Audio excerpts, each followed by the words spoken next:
ငွေရှာနိုင်တဲ့မိန်းမတစ်ယောက်ကငွေရှိတဲ့ယောက်ျားတစ်ယောက်ကိုမမှတ်မောဘူး။ဘာလို့လဲဆိုတော့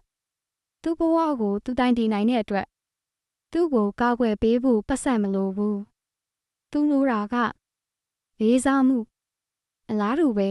။ငွေရှာနိုင်တဲ့ယောက်ျားတစ်ယောက်ကလည်းစစ်မှန်တဲ့အရာမဟုတ်ရင်အလားအပကိုမမှတ်မောဘူး။အလားဆိုတာမျက်စိနဲ့မြင်ရတဲ့အရာဒါပေမဲ့တန်ဖိုးဆိုတာအချိန်ကြာကြာနဲ့သိတာလာတဲ့အရာငွေရှာနိုင်တဲ့သူတွေဟာဘယ်အရာကတည်မြဲလဲဆိုတာသိကြတယ်။သူတို့ကအနွယ်တကူလှုပ်ရှားမသွားဘူး။ဘာလို့လဲဆိုတော့